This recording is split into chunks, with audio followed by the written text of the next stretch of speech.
ও যেটা যোগ করা হলো প্রিয়াম্বলের সঙ্গে সোশ্যালিস্ট এবং সেকুলার।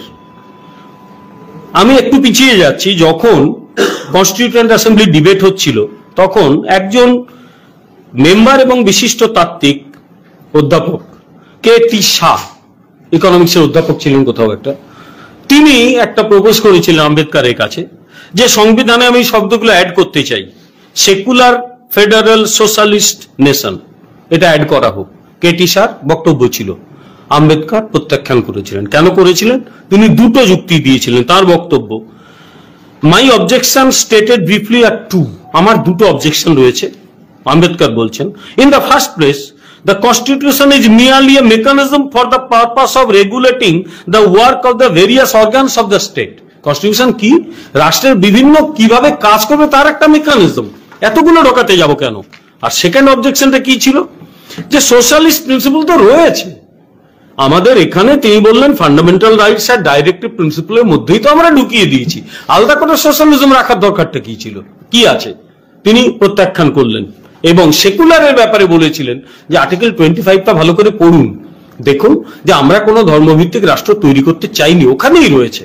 তো তারপরে আবার আলাদা করে সোশ্যালিস্ট সেকুলার আনা দরকারটা কি ছিল? দরকার ছিল ইন্দিরা গান্ধীর ব্যক্তিগত দরকার ছিল। আজকের দিনে এটা বলতেই হচ্ছে, কারণ এটাই বাস্তব। জরুরি অবস্থার সময়ে যে কাণ্ড কারখানাগুলো হয়েছিল সেখান থেকে তিনি চাইছিলেন কোথাটা মুক্তি খুঁজতে হবে। নাশবন্দি হয়েছিল, তুর্কমান গেটে ভেঙে গুড়িয়ে দেওয়া হয়েছিল, বিশেষ সম্প্রদায় তার উপর প্রচন্ড ক্ষেপে গিয়েছিল, তাকে সেকুলার শব্দটা আনতেই হলো। আর্টিকেল 25(6) রয়েছে, সেকুলারিজম তো আমাদের সংবিধানের ভেতরেই রয়েছে, তো তারপরেও আনতে হলো, কারণ তার লক্ষ্য ছিল পরের নির্বাচনে যদি তাদের ধরে জিততে পারি, কিন্তু কেউ তাকে জেতায়নি। আর সোশ্যালিস্ট সেটা হচ্ছে পরিষ্কার সোভিয়েত ইউনিয়নকে খুশি করার জন্য, তো সকলেই জানে। বলা হলো সোশ্যালিস্টিক প্যাটার্ন অফ সোসাইটি। আমি রাষ্ট্রবিজ্ঞান পড়াই, আমি জানি না এই মানেটা কি দাঁড়ায়। সোশ্যালিজম মানে সোভিয়েত মডেল হতে পারে, যেখানে ব্যক্তিগত সম্পত্তি থাকবে না ইত্যাদি। আজকে যে রায়টা বেরিয়েছে গতকাল, পরিষ্কার কিন্তু হাইকোর্ট, সুপ্রিম কোর্ট একটা কথা বলে দিয়েছেন যে আর্টিকেল 368 যেটা চ্যালেঞ্জ হয়েছিল, আমি সেই চ্যালেঞ্জটা অ্যাকসেপ্ট করছি না। 368 অনুযায়ী রাষ্ট্র এই চেঞ্জটা করতে পারে, এটা কিন্তু বলেছে। এর ভালো মন্দটা ওনারা আলোচনা করেননি, কিন্তু খুব কায়দা করে এড়িয়ে গেছেন। তার সঙ্গে এটাও বলেছেন যে এটা হচ্ছে মূলত একটা ওয়েলফেয়ার স্টেটের কনসেপ্টের সঙ্গে জুড়ে দিন। এই ব্যক্তিগত সম্পত্তি দখল টখলের ব্যাপারগুলোর মধ্যে কিন্তু কোর্ট ঢোকেইনি, বরং তার বিরোধিতা করেছে। তাই কোর্ট পরিষ্কার, আমাদের একটাই আছে, কোর্ট বলে ডিউ প্রসেস অফ ল, আইনটা হয়েছে কি হয়নি। কোর্ট বললো ডিউ প্রসেস অফ ল হয়েছে, আর্টিকেল 368 অনুযায়ী পার্লামেন্ট এটা পেরেছে। ভালো কি মন্দ আমরা যাকে বলি জুডিশিয়াল রিভিউ, আমাদের আদালত ওটা করে না, ওটা আমেরিকান আদালত করে। ফলে সুপ্রিম কোর্টের হয়তো বিশেষ কিছু করার ছিল না। আর একটা কথা আপনাদের অ্যাড করে দিই, যে যখন জরুরি অবস্থা হলো, সংবিধান রক্ষার জন্য কিন্তু লড়াইটাও চলছিল। জরুরি অবস্থা যখন হয়, আমরা একদম ছোট, অল্প মনে আছে সেই সময়কার কথা, কিন্তু বাবা যেহেতু রাজনৈতিক কর্মী ছিলেন, ন্যাচারালি তার কথা অনেকে শুনতাম, যে যখন মানে জরুরি অবস্থা হলো, অনেক সংগঠন, তার মধ্যে একটা সংগঠনের নাম আলাদা করে করতেই হবে, রাষ্ট্রীয় স্বয়ংসেবক সংঘ, কি লড়াইটা করেছে। এবং সব সময় রিস্ক ছিল, যে কোনো সময় অ্যারেস্ট হতে পারে, যে কোনো সময় জেলে পুরে দেওয়া হতে পারে, তারপরেও লড়াইটা চালিয়ে গেছে। কিভাবে লড়াই চালিয়ে গেছেন? দু একজনের নাম বলতে পারি, নানাজি দেশমুখ আন্ডারগ্রাউন্ডে চলে যান, বিভিন্ন জায়গায় মানুষের সঙ্গে কথা বলা শুরু করেন, তাদের সঙ্গে নেটওয়ার্ক তৈরি করেন, গোটা দেশ ঘুরে বেড়ান, যে কোনো সময় অ্যারেস্ট হতে পারতেন, কিচ্ছু পরোয়া না করে কিন্তু গোটা দেশ ঘুরে তিনি তৈরি করেন জনমত এই জরুরি অবস্থার বিরুদ্ধে। মাধবরাও মুলে বিভিন্ন জায়গায়, বিশেষত পশ্চিম ভারতে তিনি মাস মুভমেন্ট করেছেন, মাস মানে গোপনে ক্ল্যান্ডেস্টাইন হইতে তিনি কিন্তু মানুষকে অর্গানাইজ করেছেন। এটা কিন্তু সেইভাবে লেখা হয়নি, কিন্তু লেখার দরকার আছে। জরুরি অবস্থার শুরুতেই সরসংঘ চালক বালা সাহেব দেওরসজিকে গ্রেপ্তার করা হয়, কিন্তু এই গ্রেপ্তার করেও তার কলম থামানো যায়নি। উনি করতেন কি? চিঠি লিখতেন, চিঠিগুলো জেলে দেখা করতে যেত, তার হাত দিয়ে বাইরে বার করে দিতেন। সেই চিঠিগুলো সংঘকর্মীদের কাছে যেত এবং তারা উজ্জীবিত হতো এবং তারা চেষ্টা করতো যাতে এই বার্তাটা মানুষের কাছে পৌঁছে যায়। এইটা আজকের দিনে স্বীকার না করলে অন্যায় করা হবে। আরএসএস আরো একটা করেছে, যে মানুষগুলো অ্যারেস্টেড হয়েছিল তাদের লিগ্যাল এবং মোরাল সাপোর্ট দেওয়া, সেটা কিন্তু আরএসএস করেছে। শুধু তাই নয়, যে পরিবারগুলো, তার পরিবারের একমাত্র আর্নিং মেম্বার যারা অ্যারেস্ট হয়ে গেছে, তাদের পরিবার চলছে না, তাদের আর্থিক সাহায্য পৌঁছে দেওয়া, এগুলোও কিন্তু সংঘের মানুষজন করেছে। আজকের দিনে আমি মনে করি এটাও স্মরণ করা উচিত।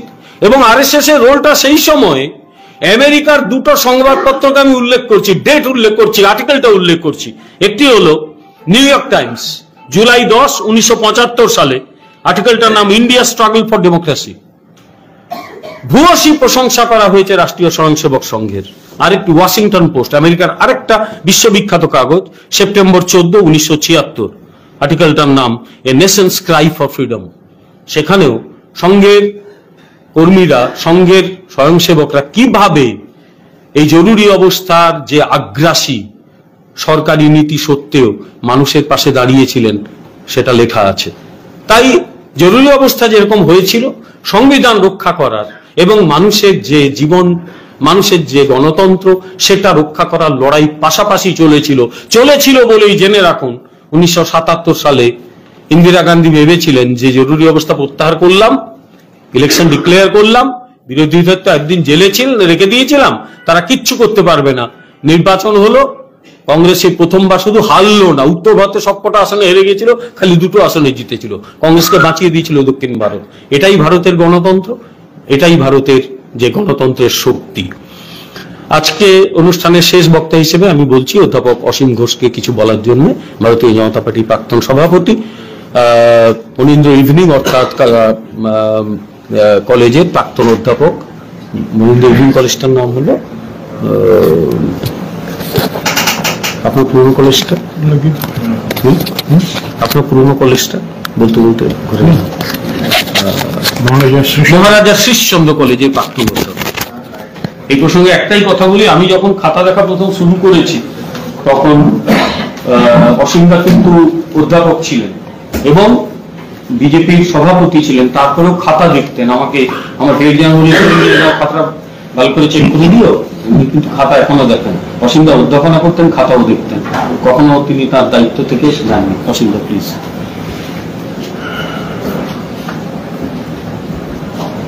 আজকে সবার মাননীয় সভাপতি অধ্যাপক বিমল নন্দ, আমার স্নেহভাজন অনুজ প্রতিম, মঞ্চে উপবিষ্ট দুজন প্রবীণ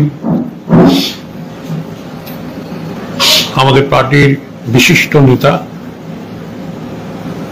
বিভিন্ন সেলের তারা প্রধান, আমার সহকর্মীবৃন্দ, বন্ধুগণ, আজকে এই দিনটি খুবই গুরুত্বপূর্ণ, গৌরবের দিন। আজকে আমরা সকলে সমবেত হয়েছি আমাদের দেশের, এই স্বাধীন দেশে যে সংবিধান আমরা তৈরি করেছি তার সঙ্গে স্বাধীনতা অঙ্গাঙ্গিভাবে জড়িত। স্বাধীনতা ছাড়া একটা স্বাধীন কনস্টিটিউয়েন্ট অ্যাসেম্বলি এবং সেই কনস্টিটিউয়েন্ট অ্যাসেম্বলি তৈরি করা সংবিধান হতে পারে না। সুতরাং independence and a free constitution are interchangeable words.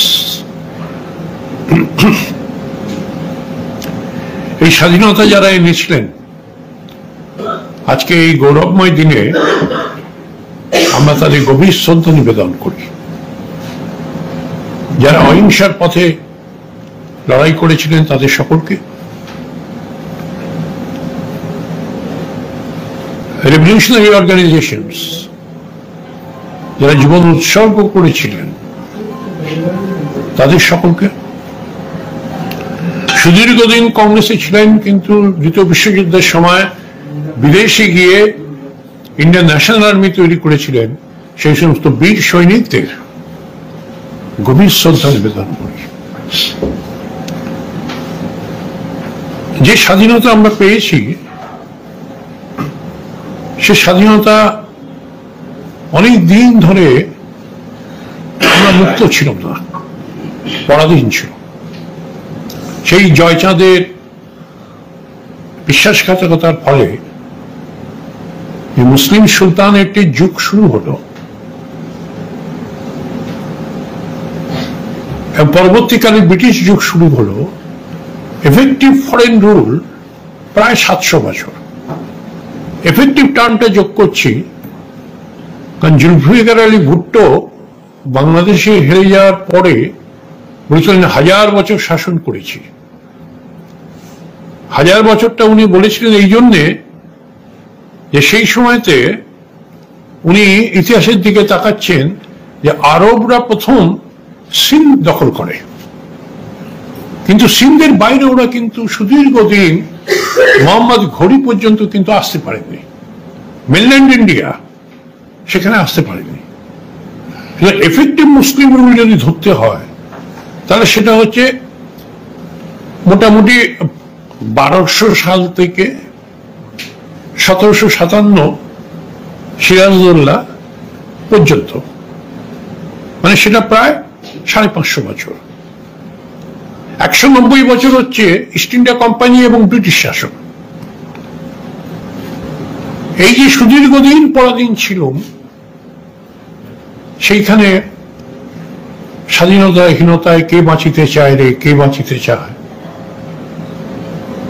এই রঙ্গলালের এই কথা আমাদেরকে উদ্দীপিত করেছিল।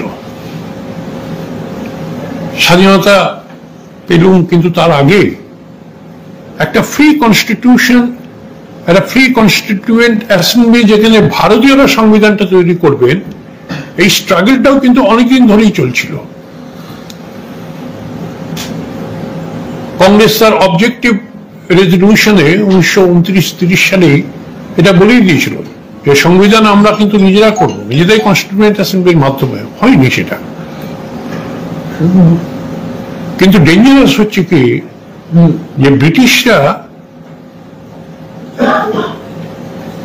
যে রামসে ম্যাকডোনাল্ড যে কমিটিটা করলো তাতে আমাদের সর্বনাশ হয়ে গেল, বিশেষ করে হিন্দু বাঙালিদের। এর আগে ওরা সেপারেট ইলেক্টোরেট করেছে, যার জন্য 80% রেসপন্সিবিলিটি পার্টিশনে। তারপরে তারা চেষ্টা করলো হিন্দুদের আরো ভাগ করতে হবে, টুকরো টুকরো করতে হবে।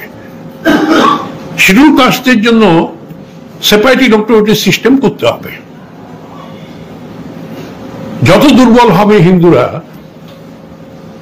তত আমাদের শাসনকালটাকে আরো আমরা দীর্ঘায়িত করতে পারব।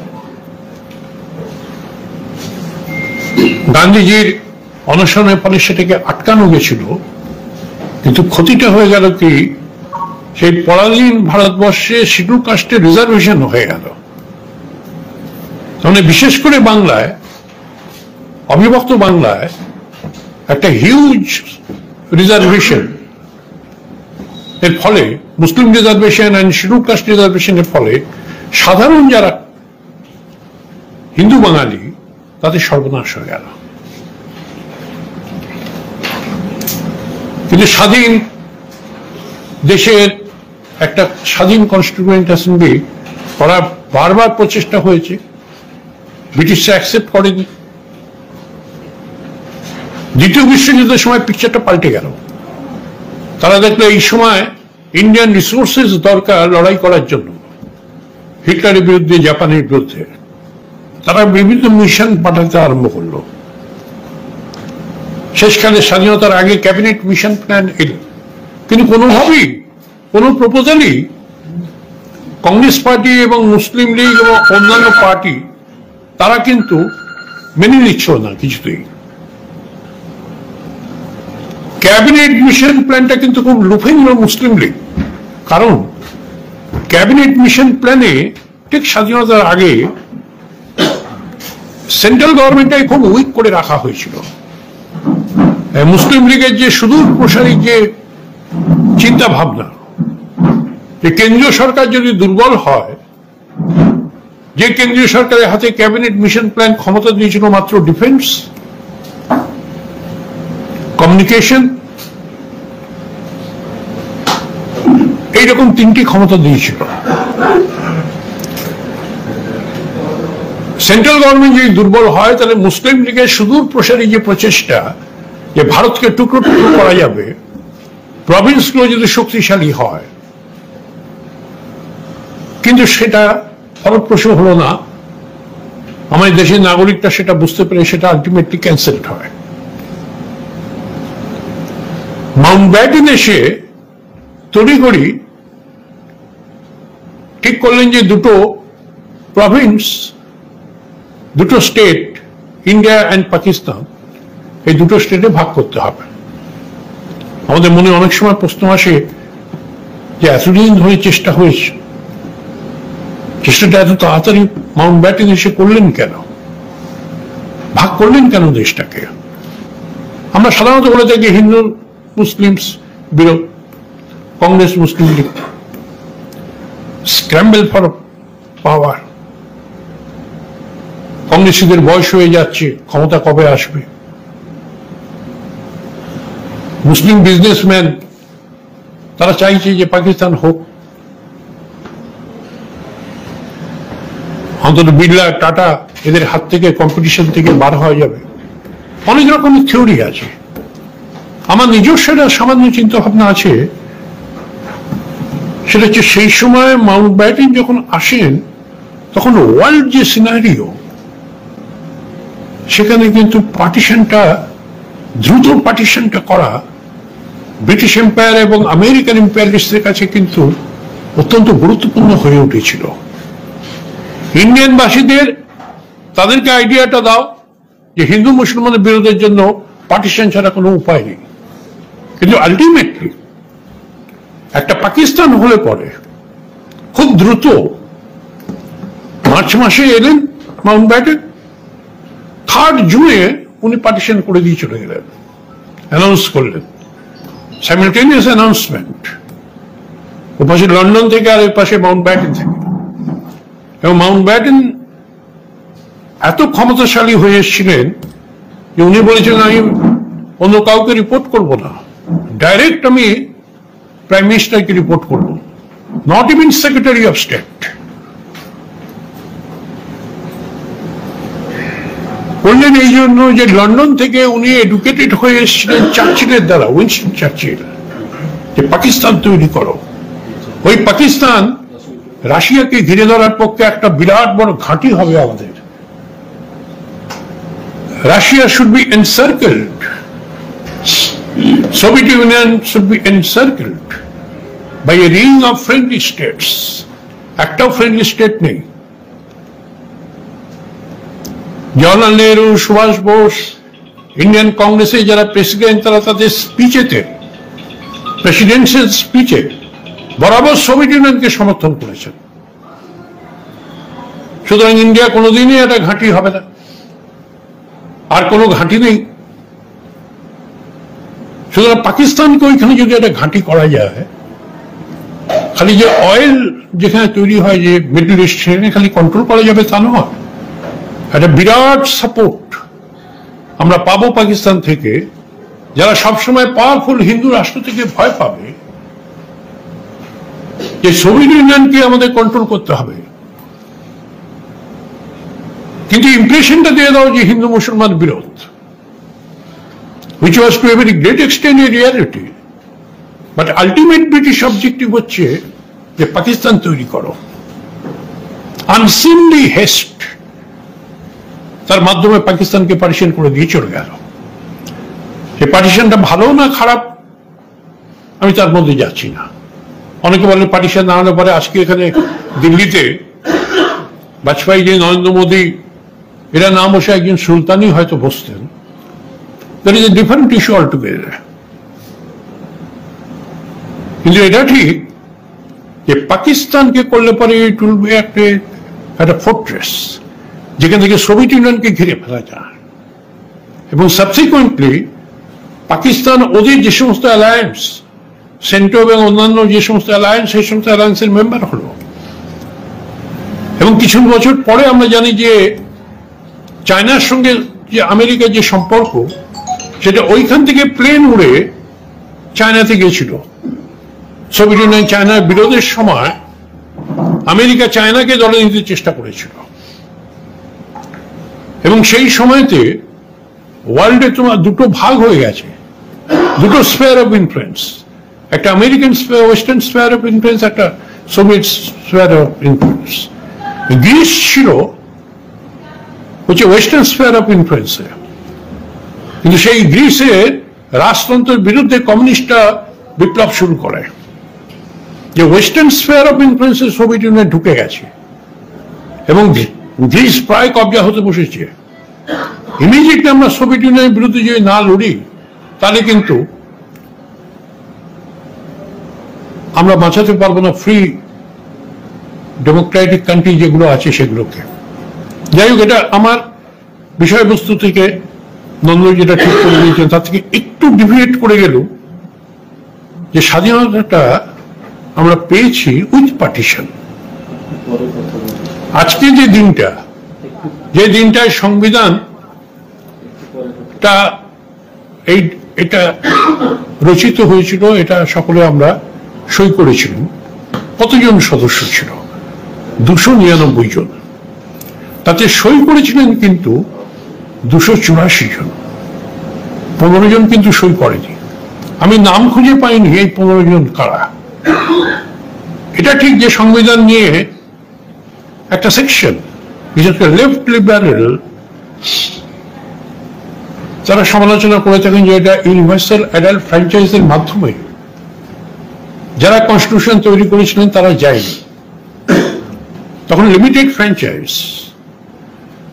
যারা ট্যাক্স দেয়, যারা সরকারি কর্মচারী, যারা গ্র্যাজুয়েট, তাদের ভোটে সেই সমস্ত রিপ্রেজেন্টেটিভস গেছিলেন কনস্টিটিউয়েন্ট অ্যাসেম্বলিতে।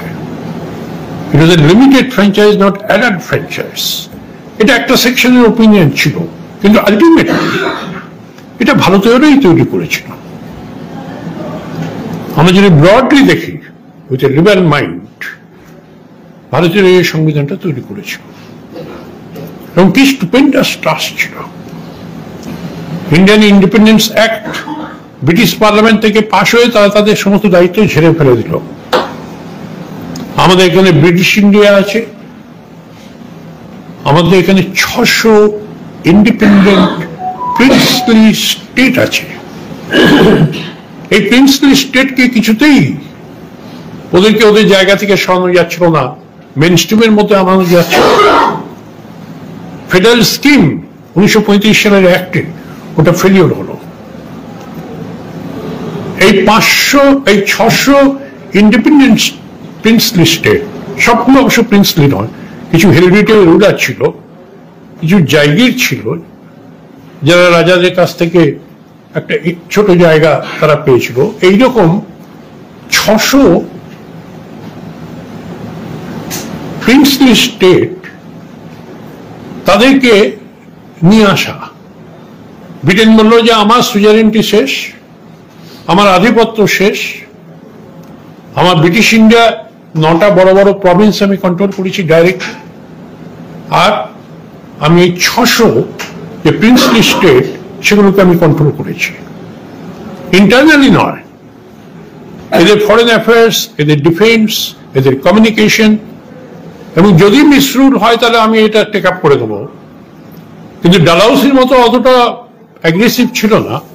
পরবর্তীকালে 1858 সালে যখন ব্রিটিশরা নিজেরা নিয়ে নিল ক্ষমতা, যে ওরা এমনি লোকাল যদি অ্যাডমিনিস্ট্রেশনটা চালায়, প্রিন্সলি স্টেট রাজা মহারাজাদের আমি হস্তক্ষেপ করব না। কিন্তু 47 সালের অ্যাক্টে প্রথম তারা বলে দিল যে 1858 সাল থেকে 1935 সাল পর্যন্ত যতগুলো অ্যাক্ট হয়েছে সেখানে আমরা কন্ট্রোল করতাম, আমরাই দিক নির্দেশ করে দিতাম কিভাবে ভারতবর্ষের শাসনতন্ত্র চলবে। 47 সালে বলে দিল যে আমাদের আর কোনো দায়িত্ব রইল না। অর্থাৎ এই 600 স্টেটকে নিয়ে আমরা কি করব? ডেফিনেটলি আমরা আজকে পুজো করি বল্লভভাই প্যাটেলকে। কি নেতৃত্ব! সেই নেতৃত্বের ফলে এই 600 প্রিন্সলি স্টেটের মধ্যে প্রায় 552টা প্রিন্সলি স্টেট ভারতবর্ষে যোগ দিল। 552টা প্রিন্সলি স্টেট, অতগুলো খুব প্রবলেম ক্রিয়েট করেছিল, আপনারা জানেন, আমি বিস্তারিত যাচ্ছি না। হায়দ্রাবাদ বলুন, কাশ্মীর বলুন, জুনাগড় বলুন, ভোপাল বলুন, to a very great extent Jodhpur, to a very great extent Travancore Cochin, এরা প্রবলেম ক্রিয়েট করেছিল, কিন্তু গ্রেটেস্ট হার্ডেল ছিল হায়দ্রাবাদ এবং জুনাগড়। হায়দ্রাবাদ থেকে এটা অফ দ্য সিনে যাচ্ছে, হায়দ্রাবাদের নিজাম কিন্তু খুব পাওয়ারফুল ছিলেন, the richest man in the world, কিন্তু সবচেয়ে কৃপণ ছিল। কোনো এডুকেশন স্প্রেড করেনি, কোনো ভালো রাস্তা তৈরি করেনি, ভালো হসপিটাল তৈরি করেনি, এবং ব্রিটিশ সাম্রাজ্যের অত্যন্ত দুর্বল এরিয়া ছিল নিজামের এলাকা, কিন্তু বিশাল সবচেয়ে বড় এলাকা নিয়ে নিজাম ছিলেন। ও চাইছিল পাকিস্তানের সঙ্গে জয়েন করতে, রাজিও করে নিয়েছিল ভোপালের রাজাকে, রাজিও করে নিয়েছিল উদয়পুরের, রাজিও করে নিয়েছিল জুনাগড়ের, ওরে স্ট্রেট পেছন দিয়ে ওইদিকে অ্যারাবিয়ান সিতে চলে যাচ্ছে। এই দিকটা ব্লকড, অন্ধ্রপ্রদেশ রয়েছে। একমাত্র যে স্টেটটা পেছনে গেল, সাহায্য করলো না, সে হচ্ছে রানা প্রতাপের দেশ চিতোর। ওকে যখন ডাকা হলো কদিন এলোই না, শেষ দিন যখন তাকে নিয়ে আসা হলো তখন সে বললো যে আমি কোন দিকে যাব, কারণ চিতোর না হলে পরে উদয়পুর না হলে পরে কানেক্টিং লিঙ্কটা হচ্ছে না, যে আমি কোন দিকে যাব সেটা আমি বলার কেউ নয়, আমার পূর্বপুরুষরা অনেকদিন আগে ঠিক করে দিয়েছেন যে চিতোর উদয়পুর কোন দিকে যাবে। হায়দ্রাবাদের নিজামের কিন্তু ওই উদ্দেশ্যটা সফল হলো না। নতুন ভারতবর্ষ এলো, স্বাধীন ভারতবর্ষ, সংবিধান তৈরি হলো। আমার পূর্ববর্তী বক্তারা খুব সুন্দরভাবে বিভিন্ন অ্যাসপেক্ট বললেন। এটা ইলাবোরেট সিস্টেম অফ গভর্নমেন্ট, একটা প্রিএম্বল, লিবার্টি, ইকুয়ালিটি, ফ্রেটার্নিটি, যেটা ফ্রেঞ্চ রেভলিউশন থেকে নেওয়া, বিভিন্ন সংবিধানে ভালো জিনিস নিয়ে তৈরি, এবং অনেকটা 1935 গভর্নমেন্ট অ্যাক্টে নকল করে করা। যাই হোক, এটা আমাদের সংবিধান, এখানে justice, political, economic, social.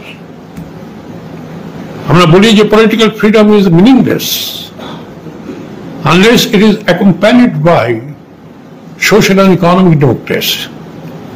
Social untouchability আমাদের সংবিধানে রিমুভ করা হয়েছে। সোশ্যাল, বিভিন্ন backward community, schedule caste, schedule tribe, এদের রিজার্ভেশনের ব্যবস্থা করা হয়েছে। ইকোনমিক, ডাইরেক্টিভ প্রিন্সিপালস এর মাধ্যমে চেষ্টা করা হয়েছে এবং এখনো হচ্ছে যাতে অসাম্য দূর হয়। দূর হয়নি, তার কারণ ফ্রি এন্টারপ্রাইজ ইকোনমির যুগ। কিন্তু আমরা সোশ্যালিজম বলতে মনে করি ইকুয়ালিটি অফ অপরচুনিটি, সকলের কাছে সমান সুযোগ, সেখানে রেস, রিলিজিয়ান, কাস্ট, কমিউনিটি কোনো ফ্যাক্টর নয়। Carriers open to talent, talent থাকলে ক্যারিয়ার্স তুমি তৈরি করো। এখন এই সিস্টেমে ফান্ডামেন্টাল রাইটস তৈরি করা হয়েছে, directive principles, social economic justice করার জন্য চ্যাপ্টার, ইলাবোরেট সিস্টেম, কেন্দ্র এবং রাজ্য সরকারের ক্ষমতা ভাগ করা আছে, 3টে ডিপার্টমেন্ট, জুডিশিয়ারি, এক্সিকিউটিভ, লেজিসলেচার, সেটা অ্যানাউন্স করা আছে। ইলেকশন কমিশন করা আছে যাতে ফ্রি ইন্ডিপেন্ডেন্ট ইলেকশন হয়। এখানে কন্ট্রোলার, অডিটর জেনারেল আছে, টাকা পয়সার হিসেব রাখবে সে, যাতে অন্যায়ভাবে যাতে খরচা না হয়। এখানে ইউনিয়ন পাবলিক সার্ভিস কমিশন আছে, যেখানে একটা পরীক্ষা দিয়ে ট্রেনিং এর মাধ্যমে হায়ার লেভেলের ব্যুরোক্রেটসরা আসবে দেশ শাসন করতে। এখানে বিভিন্ন শিডিউল ল্যাঙ্গুয়েজ এবং অন্যান্য যারা সমাজের পিছিয়ে পড়া তাদের জন্য ব্যবস্থা করা আছে। তো সংবিধান আমরা যেটা করেছি সেটা বিভিন্ন দেশ থেকে ভালো জিনিসগুলো নিয়ে করেছি। সংবিধান, a constitution does not operate itself. A good constitution cannot be hacked for the whistling. শেষ দিলেই পাওয়া যায় না। তার জন্য আমাদের we must be equal to our responsibility. আজ আপনারা দেখছেন যে দেশের মধ্যে এবং দেশের বাইরে কত বিপদ। এই সংবিধানকে, দেশের স্বাধীনতাকে, দেশের সার্বভৌমিকতাকে, দেশের আঞ্চলিক অখণ্ডতাকে, আইনের অনুশাসনকে, গণতন্ত্রকে, ব্যক্তি স্বাধীনতাকে ধ্বংস করার জন্য dangerous from within and without. উনি উল্লেখ করলেন যে সেই সময় আজকের দিনেতেই বোম্বেতে যে ঘটনা ঘটেছিল, সাংঘাতিক ঘটনা, এবং সেটা কিন্তু কনস্ট্যান্ট ফেয়ার আমাদের। আজকে শুধু আশেপাশে নেবারিং কান্ট্রিগুলো নয়, বড় বড় বিগ স্টেট তারাও আজকে মনে চায় না যে ভারতবর্ষের মতো একটা কলোনি কিছুদিন আগেও ছিল, তারা এত পাওয়ারফুল স্টেট হতে পারে। এই সোলার সিস্টেমে, এই টেকনোলজিতে হিউজ হিউম্যান রিসোর্সেস, আমাদের huge human resources, technically skilled persons, চারিদিকে সমুদ্র, ফরেস্ট রিসোর্সেস। আমরা একটা পাওয়ারফুল স্টেট হতে পারি, যেটা আমাদের বর্তমান নেতৃত্ব মোদীজি স্বপ্ন দেখাচ্ছে। কিন্তু এটাও ঠিক আজকের দিনে আমাদের মনে রাখতে হবে যে আমরা সকলের চোখের জল তো মোছাতে পারিনি। We have not been able till date to wipe away every tear from every eye. To wipe away every tear from every eye. কত দুঃখ কষ্ট আছে, বঞ্চনা আছে, গুড এফর্টস এর সঙ্গে সঙ্গে কত করাপশন আছে, সাধারণ লোক বেনিফিটস পাচ্ছে না, পভার্টি, ডিজিজ, ইগনোরেন্স, সুপারস্টিশন ভর্তি দেশটায়। দ্য হারকিউলিয়ান টাস্ক এগুলোকে রিমুভ করা। তো আমরা আজকে যারা সমবেত হয়েছি, আমাদের এখানে বিরাট দায়িত্ব। মনে রাখতে হবে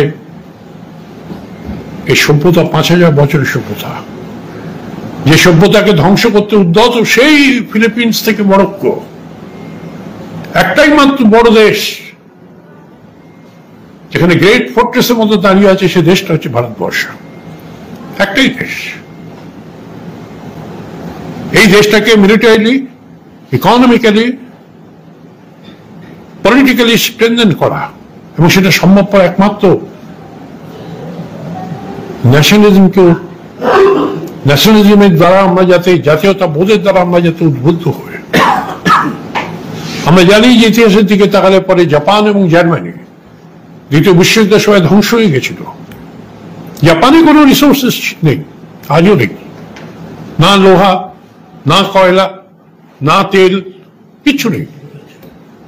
জাপান হচ্ছে একমাত্র পৃথিবীর দেশ সবচেয়ে বেশি জাহাজ তৈরি করে স্টিল দিয়ে, লোহাকে নিংড়ে স্টিল দিয়ে এসে জাহাজ তৈরি করে জাপান।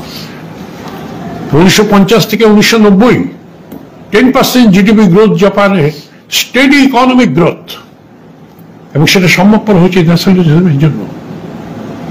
জাতীয়তাবোধে যদি উদ্বুদ্ধ হয়ে আমি যেখানে কাজ করবো সেখানে আমি ডাবল এনার্জি দিয়ে কাজ করব। দেশকে আমি ভালোবাসি। আমি যে স্টেশন অফ লাইফে রয়েছি, যে স্টেশন অফ লাইফে আমরা থাকি না কেন, সেখানে আরেকটু নজর দিয়ে আমাদের কাজ করতে হবে। অন্যান্য দেশ থেকে আমরা সেটা শিক্ষা পেয়েছি।